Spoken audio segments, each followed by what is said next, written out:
there comes a point in life where you realize you've been saying yes for all the wrong reasons. Yes, to avoid disappointing someone. Yes, to avoid conflict. Yes, because you didn't want to seem selfish. And in doing so, you've said no to yourself more times than you can count. You've overcommitted, overstretched, and over-explained. You've given time, energy, and emotional space to people who never earned it, all because you didn't know how to say no without guilt. But here's the truth. Saying no isn't rude. It's not cold. It's not selfish. It's self-respect. And the moment you start saying no to what drains you begin saying yes to peace, to clarity, to the life that actually aligns with who you are. This video is not just about setting boundaries. It's about reclaiming your space, your voice, and your right to choose yourself without apology. Welcome to Lessons Legacy. I used to say yes to everything. Can you help me this weekend? Yes. Can you take on this extra task? Yes. Can you listen, even though I never listened to you? Yes. And every time I said yes when I didn't want to, a small part of me went quiet. Not out of kindness, but out of fear. Fear of being disliked. Fear of being called difficult. Fear of making someone uncomfortable. So I smiled. I agreed. I carried the weight. And I told myself I was being generous. When really, I was just being afraid to disappoint. The truth is, many of us are raised to think that saying yes is a virtue, that being agreeable makes you valuable, that self-sacrifice is how you earn love. But that's a lie. When you say yes to everyone else, you often end up saying no to yourself, to your rest, to your peace, to your priorities, and over time, you begin to resent the very people you wanted to please, not because they took too much, but because you didn't know how to protect your own space. Saying yes without intention is not generosity, it's self-abandonment. And the longer you keep doing it, the harder it becomes to recognize where others end and where you begin. People often say, just be nice, be the bigger person. And so you do. You accommodate, you adjust, you absorb the discomfort so others don't have to feel it. You give more than you have, you listen longer than you should. You stay in conversations that exhaust you just to avoid seeming rude. But no one talks about the cost of being too nice. No one tells you that constantly putting others first can leave you feeling last in your own life. That being agreeable all the time can blur your identity. That people will start expecting your yes, like it's their right, not your choice. You become the dependable one, the one who's always available, the one who never says no. And slowly, they stop asking, they start assuming, and you stop existing as a person and become a function. Here's the truth. Being nice is beautiful, but being honest is essential. Sometimes, kindness means saying no. Sometimes, love means holding the line. Sometimes, peace means walking away, because when you give everything, all the time, to everyone, you leave nothing for yourself. And the people who truly care about you, they won't be hurt by your boundaries. They'll honor them. They'll thank you for them. Being too nice isn't sustainable, but being real, that's where connection lives. Saying no should be simple, but for many of us, it feels like a betrayal, not to others, but to the version of ourselves that always showed up, the one who never let anyone down, the one who prided themselves on being reliable. And so, when someone asks for something, and you know deep down it's a no, you hesitate, because in that moment, you're not just choosing between yes and no. You're choosing between comfort and conflict, approval and disappointment, being liked and being honest. We've been conditioned to believe that saying no makes us mean, or selfish, or cold, especially if you're someone who grew up earning love through performance, through compliance, through being the good one. But here's what most people don't realize. Guilt is not always a sign that you're doing something wrong. Sometimes, it's just a sign that you're doing something new. And when you've spent your life people-pleasing, saying no will feel uncomfortable, even if it's the healthiest thing you've ever done. You might second-guess yourself. You might replay the conversation. You might wonder if you could have said it more gently. But don't confuse discomfort with wrongdoing. Boundaries aren't supposed to feel easy. They're supposed to feel true. And every time you say no when you mean it, you teach your nervous system that it's safe to choose yourself. When you start saying no, some people won't like it, not because your boundary is wrong, but because your yes served their comfort. They were used to your flexibility, to your silence, to your willingness to always make space, even when it cost you peace. So the moment you draw a line, they don't see it as protection. They see it as rejection. They'll say, "You've changed. You're being difficult. You never used to say no." And they're right. You have changed because you finally realized that love without respect isn't love at all. Here's the uncomfortable truth. People who benefit from your lack of boundaries will always see your growth as a threat.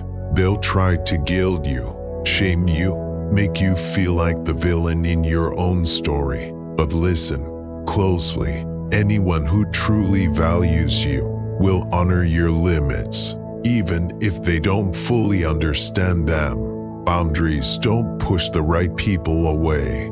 They filter out the ones who were only there for what they could take. And yes, it might feel lonely at first. You might lose people. You might lose opportunities. But what you gain is far greater. Self-respect, peace, and relationships rooted in mutual care, not silent resentment. So when someone gets upset that you said no, let that be your clarity, not your guilt. Every time you say no to something that doesn't serve you, you're saying yes to something that does. You're saying yes to your time, yes to your energy, yes to your peace. You're saying yes to not being overbooked, overwhelmed, and emotionally exhausted. Yes to evenings that aren't filled with resentment.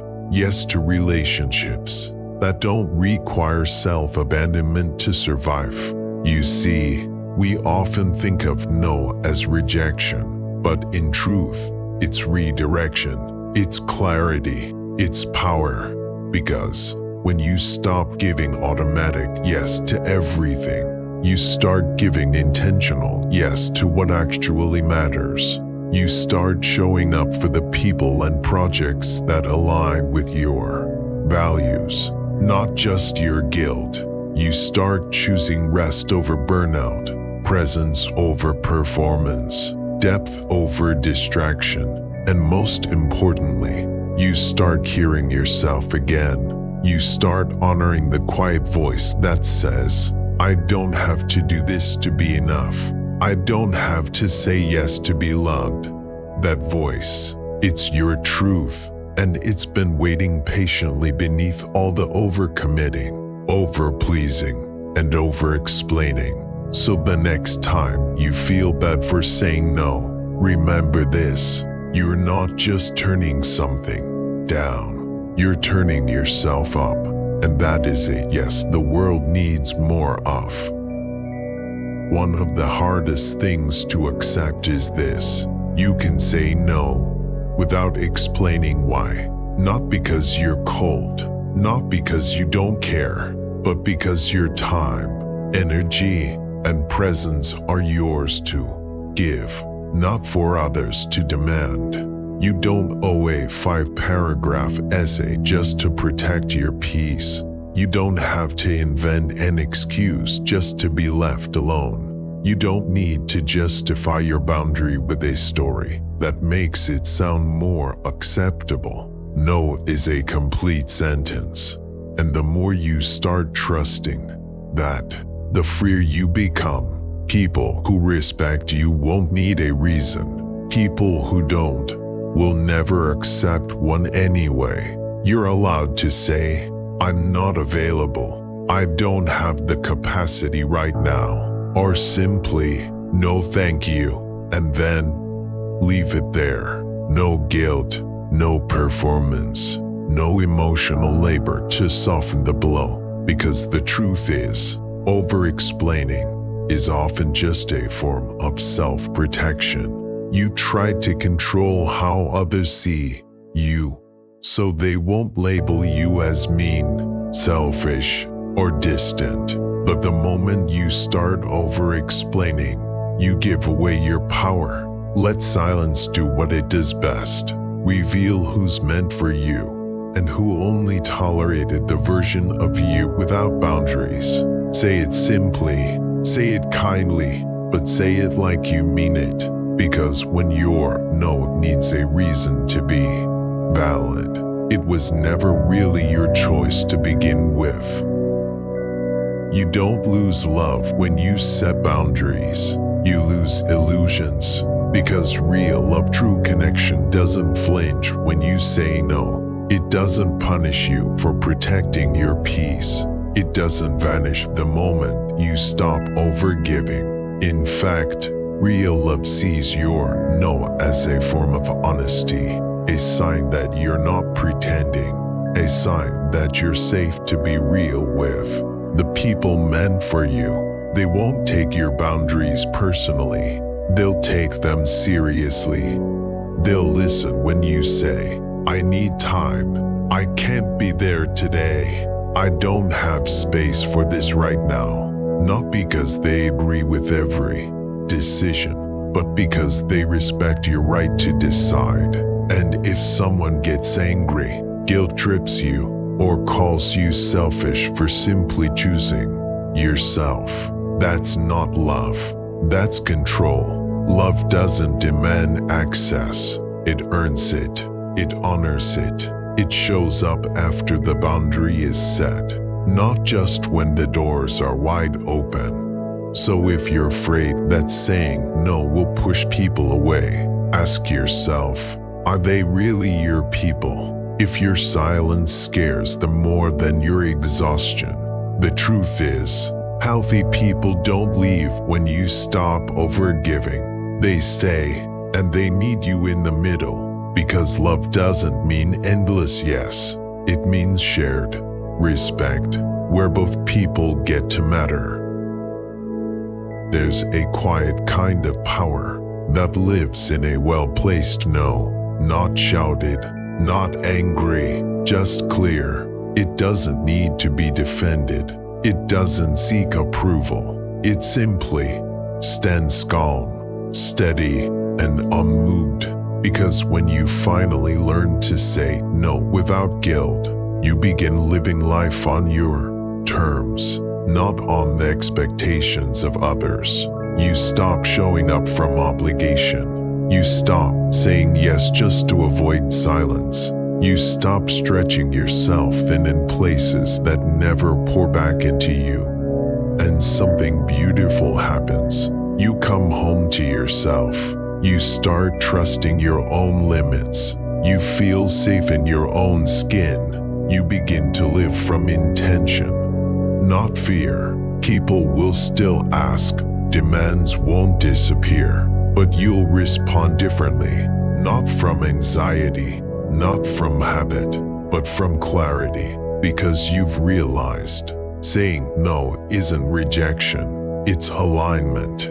It's how you protect what matters. It's how you stay true to what's real. It's how you honor the life you're building quietly, patiently, fully. You don't need to raise your voice.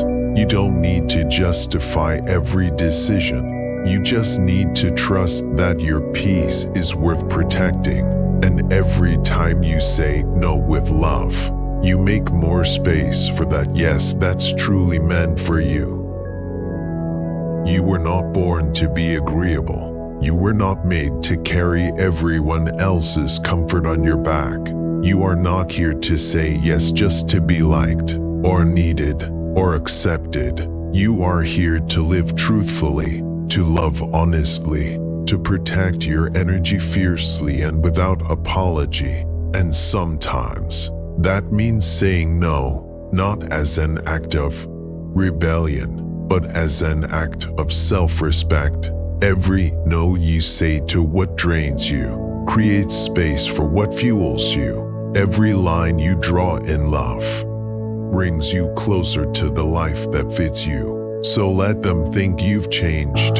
Let them say you're different. Let them whisper that you've become distant, because you have changed. You've stopped betraying yourself to make others feel comfortable. And that's not cold, that's clarity. The right people won't need your constant yes to stay. They'll honor your boundaries. They'll love your no as much as your yes. Because both are true, both are you. So from this day forward, don't let guilt lead the way. Let truth lead. Say it calmly. Say it clearly. Say it for the version of you who was always afraid to disappoint. No, not this time. And that's okay.